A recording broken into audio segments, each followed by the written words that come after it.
నుండి పాత నిబంధనలో మీకా గ్రంథం 764వ పేజీలో మీకా గ్రంథం మొదటి అధ్యాయం మొదటి 8 వచనాలు నేను చదువుతున్నాను. మీకా గ్రంథం, లూకా కాదు మీకా. పాత నిబంధన చదువుకుందాం. యోతాము, ఆహాజు, హిజ్కియా అని యూదా రాజుల దినములలో షోమ్రోనును గూర్చి యెరూషలేమును గూర్చి దర్శన రీతిగా మోరస్తీయుడైన మీకాకు ప్రత్యక్షమైన యెహోవా వాక్కు. సకల జనులారా ఆలకించుడి, భూమి నీవును నీలో ఉన్న సమస్తమును చెవియొగ్గి వినుడి. ప్రభువు యెహోవా మీ మీద సాక్ష్యం పలుకబోచున్నాడు. పరిశుద్ధాలయములో నుండి ప్రభువు మీ మీద సాక్ష్యము పలుకబోచున్నాడు. ఇదిగో, యెహోవా తన స్థలము విడిచి బయలుదేరుచున్నాడు. ఆయన దిగి భూమి యొక్క ఉన్నత స్థలముల మీద నడువబోచున్నాడు. నడువగా అగ్నికి మైనము కరుగునట్లు పర్వతములు కరిగిపోవును, లోయలు విడిపోవును. వాటము మీద పోసిన నీరు పారునట్లు అవి కరిగి పారను. ఈ యాకోబు సంతతి చేసిన తిరుగుబాటును బట్టి, ఇశ్రాయేలు సంతతి వారి పాపములను బట్టి ఇదంతయు సంభవించును. యాకోబు సంతతి వారు తిరుగుబాటు చేయుటకు మూలమేది? అది షోమ్రోనే కదా. యూదా వారి ఉన్నత స్థలములు ఎక్కడివి? యెరూషలేములోనివే కావా? కాబట్టి నేను షోమ్రోనును చేనులో ఉన్న రాళ్ల కుప్ప వలె చేసేదను. ద్రాక్ష చెట్లు నాటదగిన స్థలముగా దాన్ని ఉంచెదను. దాని పునాదులు బయలుపడినట్లు దాని కట్టుడు రాళ్లను లోయలో పారబోసుదను. దాని చెక్కుడు ప్రతిమలు పగలుగొట్టబడును. దాని కానుకలు అగ్ని చేత కాల్చబడును. అది పెట్టుకున్న విగ్రహములను నేను పాడు చేతును. అది వేశ్య అయి సంపాదించుకున్న జీతము పెట్టి వాటిని కొనుక్కున్నాను కనుక అవి వేశ్య అగు దాని జీతముగా మరలా ఇయ్యబడు. దీన్ని చూచి నేను కేకలు వేయిచు ప్రలాపించుచున్నాను. ఏమీ లేకుండా దిగంబరినై నక్కలు అరచునట్లు అరచుచున్నాను. నిప్పు కోడి మూలుగునట్లు మూలుగుచున్నాను. చదవబడిన ఈ చిన్న వాక్య భాగాన్ని ప్రభువే మన అందరి కొరకు, మన ఆత్మల క్షేమార్థమై తన ఆత్మ ద్వారా జీవించి మనతో మాట్లాడును గాక. ప్రభువునందున్న ప్రియమైన సహోదరి సహోదరులారా, స్నేహితులారా, 25 సంవత్సరాలుగా ప్రభువు ఈ చిన్న సంఘము ద్వారా సేవను జరిగిస్తూ వస్తున్నాడు. అది చిన్న విషయం కాదు. ప్రయాసతో కూడినది, ప్రార్థనతో కూడినది. ప్రభువు వారి ప్రార్థనలు అంగీకరించి ఆత్మ బలము వారికి అనుగ్రహించి నడిపిస్తూ వస్తున్నాడు కనుక ఆత్మను దయచేస్తున్నాడు. సంఘాలు లేని స్థలాల్లో సంఘాలు ఏర్పడాలి. సువార్త అందని స్థలాలకు సువార్త అందించాలి. దాని కొరకు ప్రతి కాలంలో ప్రభువు తన ఏర్పాట్లో ఉన్నవారిని పిలుస్తున్నాడు, తయారు చేస్తున్నాడు, ఉపయోగిస్తున్నాడు. మేము గోదావరి జిల్లాలో ఉండేవారం. వివాహానికి ముందు వెస్ట్ గోదావరిలో ఉండేవారు. తర్వాత సహోదరి నేను కలిసి ఈస్ట్ గోదావరిలో రాజమండ్రిలో అక్కడ కొద్ది కాలం పనిచేశాం. తర్వాత వారి తణుకు దగ్గర చేతల్లో రాజమండ్రిలో పనిచేసిన తర్వాత మేము ఎక్కడ ఉండడం మంచిది అని సహోదరు నేను చాలా ప్రార్థించాం. అంటే మాకుగా మేము మా ఎదుట 8-10 స్థలాలు ఉండేవి, కానీ వాటన్నిటిలో చివరికి కడపకు ఎవరినైనా పంపమని ప్రార్థన చేస్తుండగా ఒకరోజు ప్రభు మాతోనే బలంగా మాట్లాడాడు. ఎవరినో పంపమని ప్రార్థన చేస్తున్నారు, మీరెందుకు వెళ్ళకూడదు అని ప్రభు మాట్లాడాడు. కడప అప్పట్లో మరి సేవ అవసరాలు అంటే ఎక్కడ వాక్యం ఎక్కువగా అందించాలో సంఘాలు ఉన్న స్థలాలు వాటిని బట్టి చూస్తే మాకు అది సహాయకరమైనది కాదు, అది అనుకూలమైనది అసలే కాదు. కానీ ప్రభు మాట్లాడినప్పుడు మేము మీరు ప్రేరేపిస్తే మీరు ఆ భారం మా మీద ఉంచినట్లయితే మేము ఏమైనా అక్కడికి వెళ్ళి పనిచేస్తాం అని అంగీకరించాం. అప్పటి నుండి ప్రభు పని ఇప్పటి వరకు అక్కడే చేస్తూ ఉన్నాం. దాదాపుగా మేము వెళ్ళక ముందు సంఘాలు లేని స్థలాల్లో 4 జిల్లాలు అప్పటికి, అవి ఇప్పుడు విభజిస్తే 8 జిల్లాలు, వాటిలో దాదాపు 100 సంఘాలు ఏర్పడ్డాయి. దైవజనులు ప్రభుదాస్ గారు ఉన్న దినాలు వారు ప్రభు సన్నిధికి పిలువబడి దాదాపు 15 సంవత్సరాలు అవుతున్నా ప్రభు సంఘాలను ఏర్పరచుకుని కాపాడుతూ వస్తున్నాడు. కడపలో కూడా ఒక చిన్న సంఘంతో ప్రారంభించాం. అక్కడే 2-3 సంఘాలు, కడపలోనే 2-3 సంఘాలు ఉన్నాయి.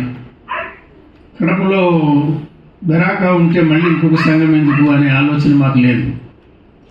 ఇంకా దూరంగా మరికొన్ని కుటుంబాలకు అనుకూలంగా అక్కడ వారు ఆరాధించడానికి, సేవ చేయడానికి వీలుగా పని జరుగుతున్నది. అక్కడ 2 దేవుని సేవకులు ఉన్నారు. జాన్ విల్సన్ అనే ఒక ఆయన, తర్వాత ప్రేమచంద్ అని మరొక యవనస్తుడు కూడా ఉన్నాడు. ఆ 2 కాక కడపలో రిమ్స్ హాస్పిటల్ దగ్గరలో ఇందిరానగర్ కాలనీలో మరొక చిన్న సంఘం, మా స్థానిక సంఘంలో ఉన్న సహోదరుడే ప్రభు సేవకు అప్పగించుకున్నాడు, విజయ్ చంద్ర అని. తను కూడా కొన్ని పాటలు రాశాడు. ఆయన అక్కడ పనిచేస్తున్నాడు. కాబట్టి ఇప్పుడు మీకు అర్థమై ఉంటుంది, ఒకే పట్టణంలో 3 సంఘాలు ఉన్నాయి. అవి ఏక మనసు కలిగి పనిచేస్తున్నాం, ఒకరికొకరు పోటీగా కాకుండా ఐక్యత కలిగి సమాధానం కలిగి ఒక్కొక్కరిని కొంతమంది ఆత్మీయ క్షేమం కొరకు ప్రభు ఉపయోగిస్తున్నాడు. ఈ 3 కాక సరైన ధోరణిలో కాకపోయినా ఒకరిద్దరు అదే కడపలో వేరే చోట కూడా పని చేస్తున్నారు. పని విస్తరించాలి, పని ఫలించాలి, ప్రభువుకు మహిమ కలగాలి, ఆత్మలకు క్షేమం కలగాలి. ఆ భావంతో ప్రభు ఉపయోగిస్తున్నాడు. ఉదయంగా సహోదరుడు నన్ను కలుసుకున్నాడు. అప్పటికి మీరు మీటింగ్కి ఎక్కువ మంది రాలేదు కనుక ఆయన నన్ను చాలా కాలంగా ఎరిగిన వారే, కానీ ఆయన ఎక్కడెక్కడ పనిచేస్తున్నాడు నాకు తెలియదు. 3 స్థలాల్లో ఆయన పనిచేస్తున్నట్టుగా చెప్పారు. నాకు చాలా సంతోషమైంది. కొంతమంది మరి ఉన్న స్థలంలోనే ఉంటారు, ఇక ఎదుగు పొదుగు లేనట్టుగా దాన్ని విడిచిపెట్టి ఎక్కడికి వెళ్ళరు, భారం కలిగి పనిచేయరు. అవి బాధకరమైన విషయాలు. సరే, మనుషులుగా మన బలహీనతలు ఎన్ని ఉన్నా ప్రభు తన పనిని జరిగిస్తాడు. ఈ ఉదయకాలం మనం మీకా గ్రంథం 1వ అధ్యాయంలో ప్రారంభ వచనాలు చదువుకున్నాం. 8 వచనాల వరకు మనం చదివాం. కానీ ఈ ప్రవక్త మీకా ద్వారా ఆయన ఇచ్చిన వర్తమానం 7 అధ్యాయాల్లో ఉన్నది. 1, 2, 3 ఒక వర్తమానంగా తలంచవచ్చు. 4, 5 అధ్యాయాలు మరొక వర్తమానంగా తలంచవచ్చు.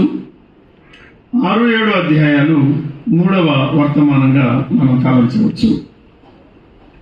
మొదటి 3 అధ్యాయాల్లో హెచ్చరికలు, తీర్పులతో కూడిన వర్తమానాన్ని ప్రభు అనుగ్రహిస్తున్నాడు. Warning message of warning. తర్వాత 4, 5 అధ్యాయాల్లో విడుదలను గురించిన వర్తమానం, రక్షకుని గురించిన వర్తమానం, రక్షణ వర్తమానం అందిస్తున్నాడు, సేవింగ్ మెసేజ్. తర్వాత 6, 7 అధ్యాయాల్లో సవాలుతో కూడిన వర్తమానం, ఛాలెంజింగ్ మెసేజ్. ప్రభు ఏమి కోరుకుంటున్నాడు 6వ అధ్యాయంలో చెప్పాడు. ఆయన పిల్లలమైన మనము ఎలా ఉండాలి అంటే ప్రభు కొరకే మనం కనిపెట్టాలి, ఎదురు చూచే వారంగా ఉండాలి అని ఆ సవాలుతో కూడిన సందేశాన్ని మీకా మనకు అందిస్తున్నాడు. ఈ 3 ముఖ్యమైన సందేశాలు 7 అధ్యాయాలుగా చిన్న పుస్తకంగా ప్రభువు మనకు అనుగ్రహించారు. ఈ ఉదయకాలంలో మీకా గ్రంథం 1వ అధ్యాయం. ఈ మీకా ఏ కాలానికి చెందినవాడుగా ఉన్నాడు? మీకా ఎవరికి వర్తమానం అందిస్తున్నాడు? మీకా ఎలాగ వర్తమానం అందిస్తున్నాడు? ఈ 3 విషయాలు మీకు అందించాలని నేను ప్రార్థిస్తున్నాను. ఆయన ఏ కాలానికి చెందినవాడు? ఆయన ఎవరికి వర్తమానం, దేనిని గురించి వర్తమానం అందిస్తున్నాడు? ఆయన ఆ వర్తమానాన్ని ఎలా అందిస్తున్నాడు అని చాలా తేలిగ్గానే మనం ఆలోచన చేద్దాం. ఈ ప్రవక్త 8వ శతాబ్దానికి చెందిన ప్రవక్త అని చరిత్ర ప్రకారం మనకు అర్థమవుతుంది. 8th century ప్రాఫెట్, 8వ శతాబ్దానికి చెందిన ప్రవక్త అంటే ఆయన యెషయాకు సమకాలికుడుగా ఉన్నాడు. యెషయా గ్రంథం 1వ అధ్యాయం 1వ వచనం చదవండి. తర్వాత మీకా గ్రంథం 1వ అధ్యాయం 1వ వచనం చదవండి. ఈ 2 వచనాలు చదివితే మీకు మీరు సొంతంగా చదువుకోవచ్చు. ఏ కాలంలో యెషయా ప్రవచన పరిచర్య జరిగించాడో యెషయాలో చెప్పాడు కదా. అక్కడ ఉజ్జియా, యోతాము, ఆహాజు, హిజ్కియా ఈ 4 యూదా రాజులు వారి పరిపాలన కాలంలో ఆయన ప్రకటించాడు, వర్తమానాన్ని అందించాడు, ప్రసంగించాడు అని చెప్పాడు.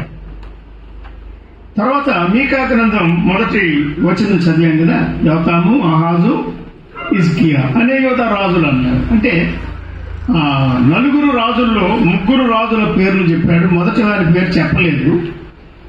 అంటే అర్థం ఉజ్జియా దినాలలో నుండి వర్తమానం అందిస్తూ ఉన్న యెషయా హిజ్కియా దినాల వరకు వర్తమానం ప్రకటించాడు. యెషయా గ్రంథంలో హిజ్కియా దినాల్లో చెప్పాడు, ఆహాజు దినాల్లో ఉన్నవి ఎక్కువగా చెప్పలేదు. కానీ కాబట్టి ఇద్దరు కంటెంపరీ మెసెంజర్స్, సమకాలిక వర్తమానికులు, సందేశకులు అంటారు. ఇద్దరిలో తేడాలు ఉన్నాయి కానీ ఇద్దరు తేడా లేకుండా వారు చక్కగా కలిసి పనిచేశారు. అది చాలా గంభీరమైన సత్యం. దాన్ని నేను నొక్కి చెప్పాలని ఆశిస్తున్నాను. మీరు అసెంబ్లీ మెయిల్ తాజా సంచిక చదివి ఉంటే మీకా ఇచ్చిన సందేశాన్ని గురించి క్లుప్తంగా నేను 2 పేజీల్లో ఒక వర్తమానాన్ని పంపించాను. 2-3 రాష్ట్రాలు లేక 3-4 రాష్ట్రాల్లో ఆ పత్రిక చదివి మేలుకొంటున్న వారు ఉన్నారు, మన సహవాసం వారు. కొద్దిమంది మన సహవాసం కాని వారు కూడా మీ పత్రిక మాకు పంపుతారా, పంపచ్చా, నేను ఫలానా సహవాసం అయినా అని కోరుకుంటే వారికి కూడా పంపుతున్నాను. వారు వచ్చి మన సహవాసంలో కలిసిపోవాలి మన ఉద్దేశం కాదు, కానీ వారు మేలు పొందాలి. మంచిది. దానిని మీరు మరలా చదివితే దానిలో మీకా ద్వారా మనము గమనించగలిగిన 7 విషయాలు ఉన్నాయి. అధ్యాయాల వారీగా నేను అందులో అందించాను. 1వ అధ్యాయంలో ఒక మాట, 2లో ఒక మాట, 3లో ఒక మాట, 4లో ఒక మాట, 5లో ఒక మాట, 6లో ఒక మాట, 7లో ఒక మాట. 7 మాటలు. సాధారణంగా 7 పాయింట్ మెసేజ్ మనం ఎన్ని సంవత్సరాలు అందిస్తున్నాం. ప్రభు అప్పటికప్పుడు సహాయం చేస్తూ ఉన్నాడు. ఈ ఉదయకాలం ఇద్దరు సమకాలిక ప్రవక్తలు. ఎవరు వారు? ఒకరు యెషయా, మరొక ఆయన మీకా. పెద్ద ప్రవక్తలలో యెషయాను ఆయన వాడుకున్నాడు. చిన్న ప్రవక్తలలో మీకాను కూడా ఆయన వాడుకున్నాడు. ఒకే కాలంలో ఇద్దరిని వాడుకున్నాడు ఆయన. యెషయా రాజ కుటుంబానికి చెందిన ప్రవక్త అంటారు. రాజకుటుంబానికి చెందినవాడుగా ఉన్నత స్థితి గలవాడు, అంతస్తు గలవాడుగా ఉండి వర్తమానాన్ని అందించాడు. చిన్న కుటుంబానికి, సామాన్యమైన కుటుంబానికి, అల్పులకు చెందినవాడుగా మీకా ఉండి ఆయన కూడా వర్తమానాన్ని ప్రకటించాడు. యెషయా గ్రంథం 66 అధ్యాయాలు, చాలా పెద్ద పుస్తకం. మీకా గ్రంథం 7 అధ్యాయాలు, చాలా చిన్న పుస్తకం. వర్తమానము ఎంత పెద్దది, ఎంతసేపు, అది ముఖ్యం కాదు. వర్తమానం కావాలి. వర్తమానం ఎంత చిన్నది, ఎంత కుదించారు, అది కూడా ముఖ్యం కాదు. వర్తమానం ముఖ్యం. ఇద్దరిని ప్రభువు లేపి, ఇద్దరిని ప్రభువు ఆత్మతో నింపి వాడుకున్నాడు. ఆలోచించారా? ఇద్దరు దేవుని ఆత్మ చేత వాడబడిన వారు, వర్తమానం పొందినవారు, వర్తమానం అందించిన వారు. యెషయా రక్షకుని గూర్చిన వర్తమానం అందించాడు. ఏ సేవియర్, ఏ డెలివరర్, ఏ రిడీమర్. ఆ రక్షకుడు విడిపించేవాడు, విడుదల చేసేవాడు, ఆయన వస్తాడు అని ఆయన ప్రకటించాడు యెషయా. మీకా కూడా అదే వర్తమానం ప్రకటిస్తున్నాడు. 4-5 అధ్యాయాలు అనుకున్నాం కదా. 3 అధ్యాయాల్లో ఒక వర్తమానం, 4-5 అధ్యాయాల్లో మరొక వర్తమానం, 6-7 అధ్యాయాల్లో చివరి వర్తమానం ఆయన అందిస్తున్నారు. మీకా ఎవరో ఇక్కడ రాశాడు. మీకా మొదటి వచనం చూడండి, 1వ అధ్యాయం 1వ వచనం. ఈ యోతాము, ఆహాజు, హిజ్కియా అనే యూదారాజుల దినములలో మోరస్తీయుడైన మీకా అని చెప్పారు. అంటే మోరేషత్ గతు అని 14వ వచనంలో రాశారు.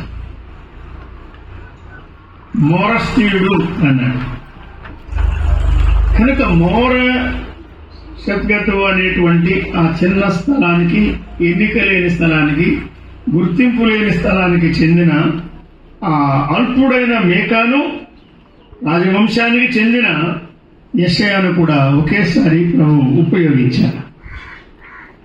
ఇంకొక తేడా మనం గమనిస్తే, యెషయా వర్తమానం 1:1 చూడండి, ఒకటి చదవండి.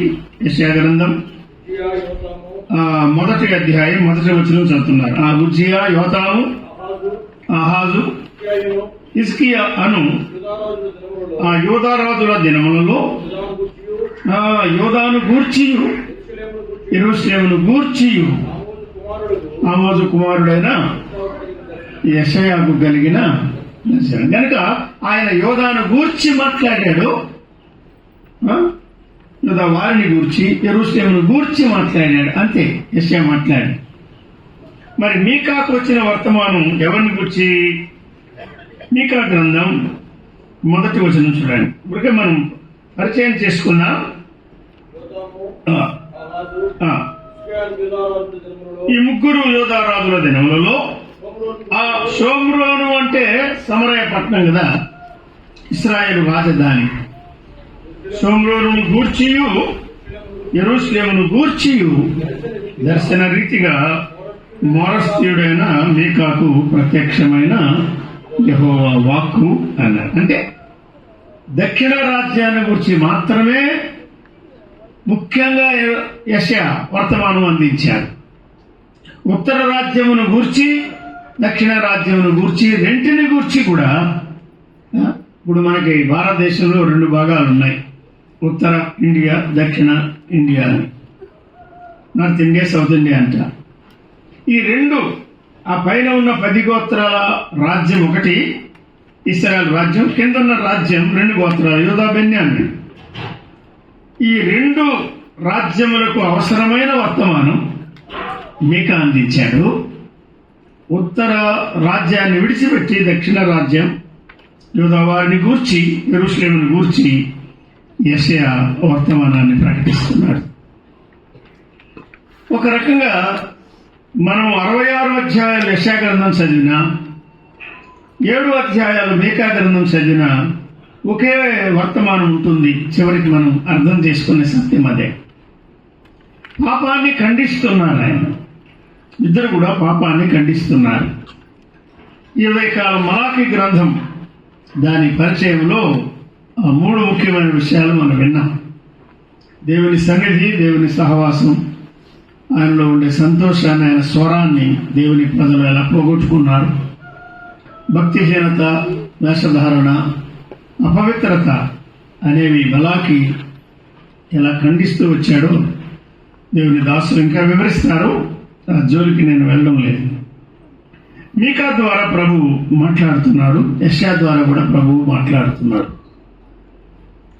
ఒకే కాలంలో ఇద్దరిని ప్రభు వాడుకున్నాడు. కానీ ఆ ఇద్దరు యెరూషలేములో ఉండి యెరూషలేమును గూర్చి, యూదాను గూర్చి వర్తమానం అందించిన యెషయాకు, మీకాకు ఇద్దరికి ఏ రకమైన విరోధ భావాలు లేవు, పోటీలు లేవు. ఆ ఇద్దరి మధ్య అసూయ లేదు, ఆ ఇద్దరిలో అతిశయం లేదు. ఇద్దరు దీన మనస్కులుగా ఉండి ప్రభు యొక్క వర్తమానాన్ని ప్రకటించారు. మరి ఒకే చోట ఇద్దరు ఉండి పనిచేయగలరా? చేయగలరా? కలిసి పనిచేయగలరా? ఆలోచన చేయండి. మా దగ్గర కొంతమంది ఉండేవారు. మా స్థానిక సంఘంలో ప్రభు మాకు ఇచ్చిన అనుభవాలే నేను పంచుకుంటూ ఉంటాను. సాధారణంగా 4 పెద్దలు ఉండేవారు. 4 ఏక మనసు కలిగి ఉండేవారు. ఐక్యతను బట్టి కడపలో ప్రభు ఎక్కువ పని జరిగించారు. ఎంతోమంది అక్కడికి వచ్చి యూత్ మీటింగ్స్ ద్వారా, సిస్టర్స్ మీటింగ్ ద్వారా, జనరల్ మీటింగ్స్ ద్వారా, బైబిల్ క్లాసుల ద్వారా, పెద్దల కొరకు ఏర్పాటు చేయబడిన నాయకత్వపు సదస్సుల ద్వారా అనేక విధాలుగా ప్రభు కార్యాన్ని జరిగిస్తూ ఉన్నారు, వర్తమానాన్ని అందిస్తున్నారు. ఇద్దరిని ప్రభు వాడుకోవడానికి ఇష్టపడినప్పుడు ఎవరికి ప్రభు ఇచ్చే వర్తమానం వారు అందించి ఇద్దరు కలిసి పనిచేయడం, అది చాలా ప్రాముఖ్యమైన విషయం. కొరింథీ మొదటి పత్రిక చూడండి, 3వ అధ్యాయం. కొరింథీ మొదటి పత్రిక 3వ అధ్యాయం.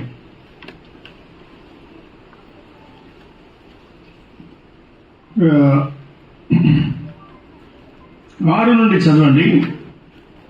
3వ అధ్యాయం 6. నేను నాటితిని, పొలో నీళ్లు పోశాను, వృద్ధి కలుగ చేసిన వాడు దేవుడే అన్నాడు. చాలా గొప్ప మాట. నాటడానికి పౌలును వాడుకున్నాడు, నీళ్లు పోయడానికి అపోలోను వాడుకున్నాడు. కానీ పొలం ఎవరిది, పంట ఎవరిది? ప్రభువుదే. కనుక కార్యం అయిందే. వృద్ధి కలుగ చేయవాడు దేవుడే అన్నాడు. 25 సంవత్సరాలుగా ప్రభు ఇక్కడ జరిగించిన కార్యం. కొన్ని సంఘాలు 50 సంవత్సరాలు అయింది, కొన్ని సంఘాలు 60 సంవత్సరాలు అయింది. ప్రభు తన కృపను బట్టి సంఘాలను కాపాడుతూ నడిపిస్తూ వస్తాడు. సంఖ్య ముఖ్యం కాదు, సంవత్సరాల సంఖ్య కూడా ముఖ్యం కాదు. మంచిది, ప్రోత్సాహకరమైనది. తర్వాత ఏమంటాడు చూడండి. కాబట్టి వృద్ధి కలిగి చేయు దేవునిలోనే కానీ నాటువారిలోనైనను నీళ్లు పోయేవాడిలోనైనను ఏమీ లేదు.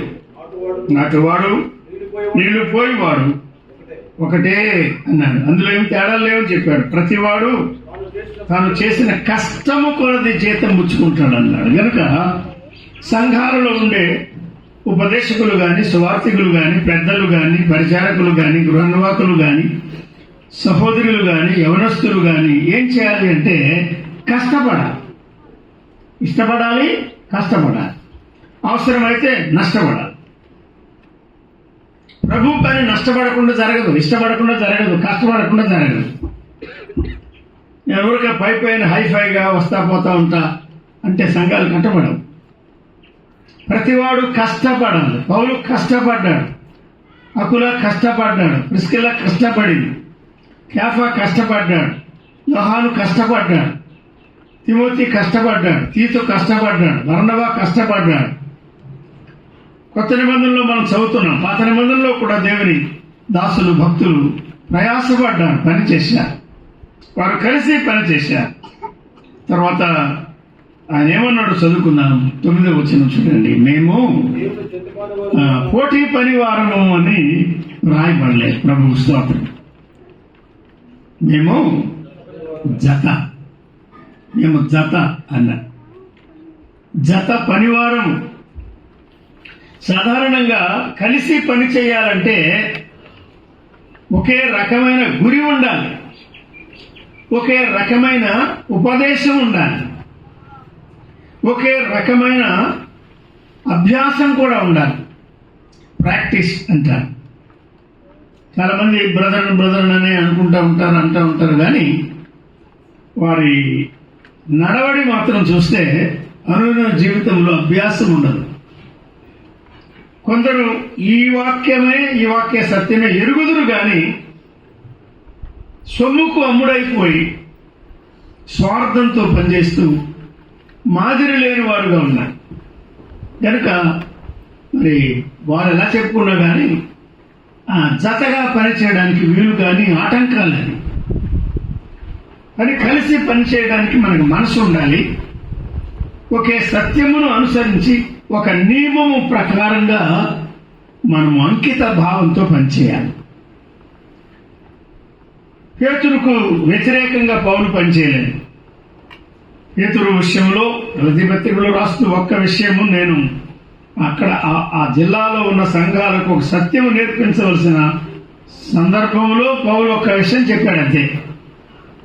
నేను ముఖాముఖిగా కేఫాను గద్దించాను. ఆయన వల్ల ఏమి తిరిగి చెప్పలేదు, తప్పు అయిందే కాబట్టి. అది కూడా పెద్ద నేరమేం కాదు కానీ కొంచెం మోమాటంతో సున్నతి విషయంలో సున్నతి అవసరం కాదని ఆయనకు తెలుసు. అయినను సున్నతి సంబంధులు వచ్చినప్పుడు వారికి భయపడి వెనుక తీసి వేరైపోయాడు. బర్నబా కూడా వారి వేషధారణ చేత మోసపోయాడు అని రాస్తున్నాడు. విన్నారా? ఒకరిని ఒకరు సరి చేసుకోవడం, క్రమపరచుకోవడం, హెచ్చరించుకోవడం, గద్దించుకోవడం మంచిదే. లోపల ప్రేమించడం కంటే బహిరంగంగా గద్దించడం మేలు అని దేవుని వాక్యం చెప్తున్నారు. కానీ వారు జత పని చేశారు. యెషయా, మీకా చూసారా? పాత నిబంధన కాలంలో ఎజ్రా గ్రంథములో సొలొమోను దినాల్లో కట్టినటువంటి మందిరము నాశనం కాగా అది కాలిపోగా దాని స్థానంలో జెరుబ్బాబెలును పంపి యెహోషువను పంపి ప్రభువు జరిగించిన మందిర నిర్మాణాన్ని గురించి వ్రాశాను. అక్కడ పెద్దలిద్దరూ జెరుబ్బాబెలు కానీ యెషువ కానీ ఒకటిగా పనిచేశారు. ప్రభు కార్యం జరిగించారు. అలాగే అవే దినాల్లో పునాది వేసి పని ఆగిపోగా 15 సంవత్సరాలు పని నిలిచిపోయింది. అప్పుడు ప్రభు ఏం చేశారు? ఇద్దరిని లేపారు. ఎవరు వారు? హగ్గై, జకర్యా. హగ్గై పెద్దవాడు, అనుభవం గలవాడు, ఏ మెచ్యూర్డ్ మ్యాన్. ఆయన అనుభవం కలిగిన వాడు కనుక ఆయన వర్తమానాలు చిన్నగా ఉండేవి, తేలికగా ఉండేవి, అందరికీ అర్థమయ్యే వర్తమానాలు ఆయన అందించారు. హగ్గై గ్రంథంలో 2 అధ్యాయాలు, 2 అధ్యాయాల్లో 4 లేక 5 వర్తమానాలే ఆయన అందించారు. కానీ ఆయనని ప్రభు వాడుకున్నాడు. ఆయనతో పాటు జకర్యాను కూడా వాడుకున్నాడు. జకర్యా మర్మాలు, దర్శనాలు లోతుగా మాట్లాడేవాడు. ప్రజలందరికీ అర్థమయ్యేవి కాదు. కానీ ఆయన కూడా ప్రజలను పురికొల్పడానికి ప్రభు చేతులు సాధనంగా ఉపయోగపడ్డారు. They are working together. ఇద్దరు కలిసి పనిచేస్తున్నారు. హగ్గైకి పోటీగా జకర్యా మాట్లాడడం, జకర్యాకు వ్యతిరేకంగా హగ్గై మాట్లాడడం కాదు. సంఘంలో పెద్దలు ఉన్నారా? కలిసి పనిచేయాలి, కలిసి ప్రార్థించాలి, కలిసి పనిచేయాలి. సేవకులు ఉన్నారా? కలిసి పనిచేయాలి. పని నాది కాదు, నీది కాదు, ప్రభు పని ఇది. కనుక మనం కలిసి పనిచేయాలి. రకరకాల మనస్తత్వాలు గల వ్యక్తులతో కూడా కలిసి పనిచేయడం ప్రభు మనకు నేర్పిస్తున్నాడు. అందరూ నేను అనుకున్నట్టే అనుకోవాలా అని అనుకోకూడదు. మనస్తత్వాలు వేరుగా ఉంటాయి. కానీ కలిసి పనిచేయడం, మన ఐక్యతను మనం కాపాడుకోవడం ముఖ్యమైనది. యెషయాను, మీకాను ఒకే కాలంలో ప్రభువు వాడుకున్నాడు. యూదాను గూర్చి, యెరూషలేమును గూర్చి మాత్రమే ముఖ్యంగా యెషయా రాశారు. అయితే అన్ని జనాంగాలు వాటి పాపాన్ని బట్టి కలిగే శిక్ష, రాబోయే తీర్పు యెషయా ప్రకటించాడు. అది కూడా ఉన్నది. మీకా ఈ రెండు రాజ్యాలను గురించి, షోమ్రోను రాజధానిగా ఉన్న ఇశ్రాయేల్ రాజ్యం, యెరూషలేము రాజధానిగా ఉన్న యూదా రాజ్యం గురించి కూడా ఆయన ప్రవచించారు. ఈ ఉదయకాలం మొదటి అధ్యాయం 8వ వచనం మీకా గ్రంథంలో చూడండి. ఒక విషయాన్ని గట్టిగా మనము అర్థం చేసుకుని ముగించుకుందాం. చదవండి. మీకా 1:8. దీనిని చూచి నేను కేకలు వేయుచున్నాను, ప్రలాపించుచున్నాను అన్నాడు. ఇంకా ఏమీ లేకుండా దిగంబరినై నక్కలు అరుచున్నట్లు నేను అరుచుచున్నాను అంటున్నాడు మీకా. ఇంకా నిప్పుకోడి మూలుగున్నట్లు నేను మూలుగుచున్నాను అన్నాడు. నేను కేకలు వేయుచున్నాను, నక్కలు అరచున్నట్లు అరచుచున్నాను, నిప్పుకోడి మూలుగున్నట్లు మూలుగుచున్నాను అన్నాడు. అక్కడ ఈ మాట పట్టుకోండి. దేవుని సేవకుడు, భక్తుడు, ప్రవక్త అయిన మీకా భారం మనకు కనబడుతుంది. The burden of mica. విన్నారా? సేవ చేసే మనం, నడిపించే మనం, వాక్యం అందించే మనం, ఉపదేశాలు అందించే మనం భారము కలిగి పనిచేస్తున్నామా? ఒక్కటి మనం ఆలోచించే. బలవంతంగా తప్పదని సణుగుతో, మర్మరి వాటితో, ఇష్టం లేక, మనకు నిజమైన భారము లేక, ప్రేరేపణ లేక, ఏదో వెళ్ళాలి, చేయాలి, లేకపోతే అడుగుతారు అనే ఉద్దేశంతో మనం పనిచేస్తున్నామా? అట్లయితే అది ప్రయోజనకరంగా ఉండదు, ఫలభరితంగా ఉండదు, ప్రభువుకు మహిమకరంగా ఉండదు. మనం సంఘాలు కట్టలేం, ఎవరిని మనం సంపాదించలేం. దీనిని బట్టి నేను మూలుగుచున్నాను, ప్రలాపించుచున్నాను, కేకలు వేస్తున్నాను అని మీకా చెప్తున్నాడు. దేనిని బట్టి? 5వ వచనం చదవండి. అక్కడే చెప్పాడు. ఇంతవరకు మనం విన్నది కూడా దాదాపు అదే, కానీ మలాకీలోనికి నేను వెళ్ళడం లేదు, అంతే. యాకోబు సంతతి చేసిన తిరుగుబాటు అన్నాడు. జరుగుబాటు కాదు, తిరుగుబాటు. ఇది తిరుగుబాటు, చాలా ప్రమాదం. ఎక్కడ తిరుగుబాటున్నా ప్రభువు దాన్ని అంగీకరించడం, దాన్ని ఖండిస్తాడు ఆయన. విన్నారా? ఎదురు తిరిగే ధోరణి ఆయన ఖండిస్తాడు.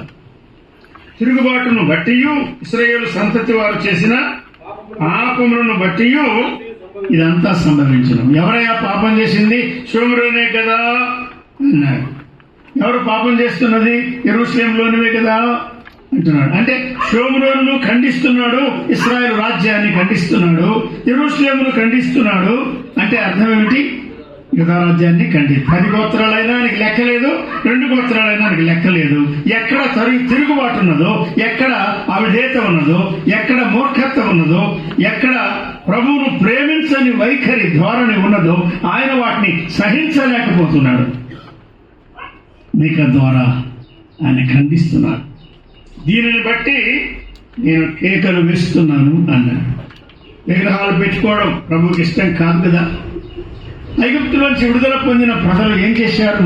నిర్గమకాండం 32లో కొండ మీద మోసే ఉండగా ఏం చేస్తున్నారు? కింద బంగారు దూడను చేసుకున్నారు. ఎవరు చేసింది? వారి నాయకుడు అహరోనే చేశాడు. చూసారా? ఆయన ఒక కంసాలి, శిల్పి. ఏం చేశాడు? ఒక రూపం ఏర్పాటు చేశాడు, నంది రూపం ఏర్పాటు చేశాడు. ఎక్కడ? వే బ్యాక్వర్డ్స్ అయినాయి. సీనాయి కొండ దగ్గరే దేవుని పిల్లలు తప్పిపోయారు. నీకు ఉన్నటువంటి ఆ బంగారు బంగారు బంగారు ఎక్కడెక్కడ ఉందో తీసి నా దగ్గరికి తీసుకురమ్మన్నాడు. వారిచ్చి ఆయన దగ్గరికి తెచ్చిన వాటన్నిటినీ కలిపి పొగరతో ఒక రూపం ఏర్పాటు చేశాడు, దూడను చేశాడు. ప్రభువు చెప్పిన ధర్మశాస్త్రంలో చాలా రకాల నియమాలు ఉన్నాయి. వాటిలో ముఖ్యమైనవి 10 ఆజ్ఞలు ఉన్నాయి. అందులో మొట్టమొదటి ఆజ్ఞ ఇదే కదా, నేను మీ దేవుడనైనా యెహోవాను, నేను తప్ప వేరొక దేవుడు మీకు ఉండకూడదు అన్నాడు ఆయన. ఇంకా అర్థం కాని ఏమున్నది? చేసుకొనకూడదు, పూజింపకూడదు, సాగిలపడకూడదు, ఎనగా నేను రోషము గల యెహోవాను అన్నాడు. విన్నారా? దేవునికి కోపం పుట్టించేది ఆయన స్థానము ఆయనకి ఇవ్వకపోవడమే. ఆయన స్థానం వేరే దానికి ఇవ్వడం, ఆయన స్థానంలో వేరే దాన్ని పెట్టడం. ఈ 12 గోత్రాల ప్రజలందరినీ నాశనం చేసి నిన్ను గొప్ప జనంగా చేస్తానన్నాడు మోషేతో. మోషే కోరుకోలేదు, ప్రభువును వేడుకున్నాడు. అబ్రహాము దేవా, ఇస్సాకు దేవా, యాకోబు దేవా, ఇశ్రాయేలు దేవా, దయతో వారి పాపాన్ని క్షమించు. నీవు వారిని క్షమించకపోతే నీవు రాసిన గ్రంథంలో వచ్చి నా పేరు తుడిచివేయి అన్నాడు. అవసరమైతే గ్రంథంలో నా పేరు లేకుండా వీరిని నీవు క్షమించాలని అది నేను కోరుకుంటున్నాను మోషే. దైవజనుడు పౌలు కూడా అదే కోవలో అదే ధోరణిలో ప్రార్థన చేశాడు. నేను ఇశ్రాయేలు కొరకు మానవుని వేదన కలిగి ఉన్నాను, ఆ రక్షణ పొందాలి, అది నా హృదయాభిలాష అని చెప్పి, ఒకవేళ ఇశ్రాయేలు రక్షణ కొరకై నేను శాపగ్రస్తుడని ఉండవలసి వస్తే నేను శాపగ్రస్తునిగా ఉంటానన్నా. విన్నారా? మోషే వంటి వారు ఉన్నారా దేవుని ప్రజల మధ్య, నాయకుల మధ్య? పౌలు వంటి వారు ఉన్నారా? ఆలోచన చేయండి. నేను ఎలా ఉన్నాను మనం ప్రశ్నించుకుందాం. మీకు భారము కలిగి వాక్యం అందిస్తున్నాను, దీనిని చూచి అన్నాడు. 1:8 మళ్ళా చదువుకోండి మీరు వ్యక్తిగతంగా ఇంటి దగ్గర. దీనిని బట్టి తిరుగుబాటు ఉన్నదా, పాపం ఉన్నదా, అవిధేయత ఉన్నదా, దీనిని బట్టి నేను మూలుగుచున్నాను, దీనిని బట్టి నేను కేకలు వేస్తున్నాను, ప్రలాపిస్తున్నాను, నాకు సంతోషం లేదు, నాకు నెమ్మది లేదు అని ఆయన చెప్తున్నాను. ఇక్కడ 25 సంవత్సరాలుగా పని జరిగిందని మనకి సంతోషం ఉన్నది నిజమే. ఆనాడు ఆ ప్రజల సంగతి చెప్పి దానిలోంచి ప్రభు మనతో మాట్లాడుతున్నాడు. ఆయన హృదయం ఎంత వేదనతో ఉన్నదో చూడండి. అసలు పాత నిబంధన కాలంలో యెషయా ద్వారా ప్రభు మాట్లాడిన మాటలన్నిటికీ దేవోక్తి అన్నారు. దేవోక్తి అంటే అర్థం ఏమిటి అంటే the burden of the lord. ప్రభువు వారి మీద పెట్టిన భారం అంటారు. యెషయా మీద భారం పెట్టాడు, ఇర్మియా మీద భారం పెట్టాడు, హెస్కేలు మీద భారం పెట్టాడు, దానియేలు పైన భారం పెట్టాడు, హోషేయ, యోవేలు, ఆమోసు, ఓబద్య, యోనా, మేక, నహూము, హబక్కూకు, జెఫన్యా, హగ్గై, జకర్యా, మలాకి, మొత్తం ఈ 16 మంది మీద ఆయన భారం పెట్టాడు. మన మధ్య ఉన్న నాయకులు, ఉపదేశకులు, సేవకులు ఎలా ఉన్నారు మనం ఆలోచన చేసి, వివేచన చేసి, పరిశీలనగా అప్పగించుకుందాం. దీనిని చూచి నేను వేదనతో నింపబడ్డాను. నేను మాట్లాడక ఉండలేను. షోమ్రోనును గూర్చి 10 గోత్రాలను గూర్చి, యెరూషలేమును గూర్చి 2 గోత్రాలను గూర్చి ఆయన వాక్యం అందిస్తున్నాడు. ఇక భారం 1వ అధ్యాయంలో మనం చూస్తున్నాం. కొన్ని స్థలాల పేర్లు ఆయన చెప్పాడు. అవన్నీ పైన కింద ఉన్న 2 రాజ్యాలకు సంబంధించిన పట్టణాలే, స్థలాలే. గాతు కానీ, బేత్లెప్ర కానీ, షాపీరు కానీ, లేక జైనాను కానీ, బేజేజులు కానీ, మారోతు కానీ కీడు దిగివచ్చింది, అది నా జనుల గుమ్మముల వరకు వచ్చింది అని ఆయన చెప్తున్నాడు. 9వ వచనం చూడండి, ముగిస్తాం.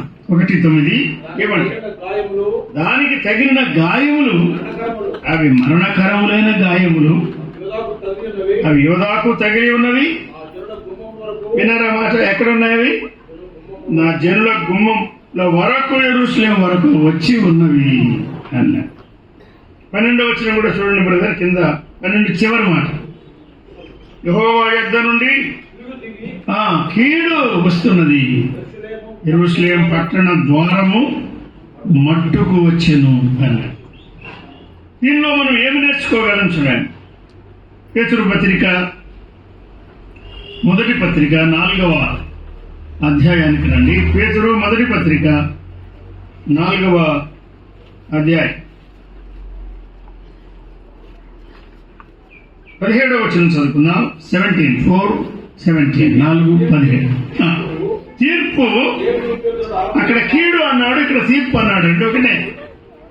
దేవుని ఇంటి యొద్ద ఆరంభమగు కాలము వచ్చి ఉన్నది, అది మన యొద్దనే ఆరంభమైతే దేవుని సువార్తకు అవిధేయులైన వారి గతి ఏమగును ఆలోచన చేయమంటున్నాడు.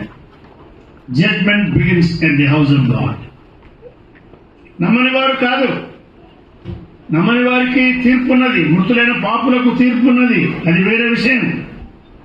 ఇశ్రాయేలు జనాంగానికి తీర్పున్నది, అది వేరే విషయం. తీర్పులు మొదట ఎవరితో ప్రారంభం అంటే సంఘముతోనే ప్రారంభం, విశ్వాసంతోనే ప్రారంభం.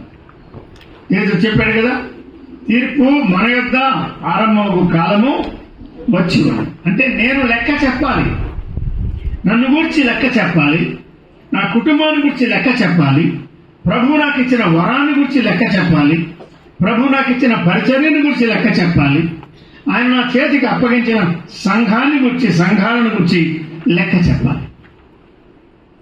ఎన్ని సంఘాలుంటే అన్ని సంఘాలను గురించి లెక్క చెప్పాలి. తీర్పు దేవుని ఇంటి యొద్ద ఆరంభమైన కాలం. తిరుగుబాటు ఉన్నదా?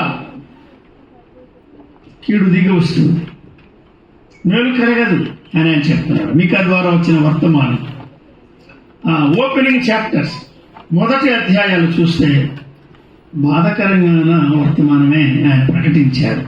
కానీ ఆయన ఏమంటాడంటే 2వ అధ్యాయం, మీకా గ్రంథం 2వ అధ్యాయం చూడండి. మీకా గ్రంథం 2వ అధ్యాయం 7వ వచనం మాత్రం చదువుకొని ప్రార్థన చేద్దాం. యాకోబు సంతతి వారు అని పేరు పెట్టబడిన వాళ్ళారా, యెహోవా దీర్ఘశాంతము తగ్గిపోయినా,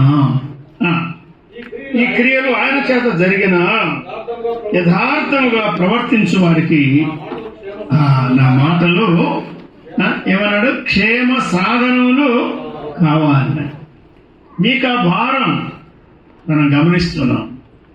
మీకు ఆ సాధనం దేవుని వాక్యమే. ఆయన ఉపాయాలు చేయడం లేదు, జిమిక్కులు చేయడం లేదు, కాలక్షేపం కాదు, ముచ్చట్లు కాదు, మరేమో కాదు. ద వర్డ్ ఆఫ్ గాడ్, దేవుని వాక్యం ఒరిజినల్ గా, అచ్చముగా, ఉన్నది ఉన్నట్టుగా షోమ్రోనుకు చెప్పవలసింది షోమ్రోనుకు చెప్తున్నాడు, యెరూషలేముకు చెప్పవలసింది యెరూషలేముకు చెప్తున్నాడు. ఆయన ప్రకటించినంత కాలం ప్రభు యొక్క దీర్ఘ శాంతమును గురించి మాట్లాడుతున్నాడు. ఆయన చూచి చూచి కీడు రప్పించేవాడు, తీర్పు చేసేవాడు, శిక్ష విధించేవాడు అని చెప్తూ యథార్థంగా ప్రవర్తించేవారు అన్నారు. ఏ కాలంలోనైనా యథార్థత లేని వారు ఎక్కువ మంది ఉంటారు, వేషధారణ గలవారు ఎక్కువ మంది ఉంటారు, అపవిత్రంగా ఉండేవారు ఎక్కువ మంది ఉంటారు, భక్తిహీనులుగా ఉండేవారు ఎక్కువ మంది ఉంటారు. కానీ ప్రభువును ప్రేమించేవారు కూడా ఉంటారు. ప్రభుకు నమ్మకమైన సాక్ష్యం ఇచ్చేవారు ఉంటారు, ప్రభువును సేవించేవారు ఉంటారు, ప్రభు కొరకు నమ్మకమైన ఆరాధన చేసేవారు ఉంటారు, ప్రభువుకు అర్పించుకునేవారు, ఖర్చు పెట్టేవారు, ఇచ్చేవారు ఉంటారు, దేని మనసు గలవారు, భక్తి గలవారు ఉంటారు. ఆ లెక్కలో నీవు నేను ఉండాలి. అది ప్రభు ఈ ఉదయకాలం మనతో మాట్లాడుతున్నాడు. మరలా మనం కూడుకున్నప్పుడు 2 దినాల్లో సందర్భాన్ని బట్టి, అవకాశాన్ని బట్టి మీకు ఆ సందేశంలో ఆయన సేవా విధానం మనం ఏమి నేర్చుకోగలం, మనము ప్రభు కొరకు ఎలా జీవించాలో ప్రభు మనకు సహాయం చేస్తాడు. త్వరలో ఉంచండి, ప్రార్థన చేద్దాం. మహిమగల మా ప్రియ ప్రభువా, ఘనుడైన దేవా, ఒక్కొక్కరిని ఒక్కొక్క కాలంలో ఒక్కొక్క వర్తమానం అందించడానికి మీరు చేతిలో సాధనాలుగా ఉపయోగించారు. మలాఖీ ద్వారా మాట్లాడినవాడు, మీకా ద్వారా మాట్లాడినవాడు, మీ దాసులను మా మధ్యకు రప్పించండి, ఉపయోగించండి. ఈ వాక్య సందేశం పాటల ద్వారా, ప్రార్థనల ద్వారా, హెచ్చరికల ద్వారా మమ్మల్ని దర్శించాలి. మా హృదయాల్లో ఉన్న స్తుతులు, ఆరాధన గైకొందురని యథార్థముగా ప్రవర్తించినట్లుగా మమ్మల్ని దీవించుదురని మా ప్రభు అయిన క్రీస్తు యేసు నామమున స్తుతించి వేడుకొనుచున్నాం తండ్రి. ఆమేన్.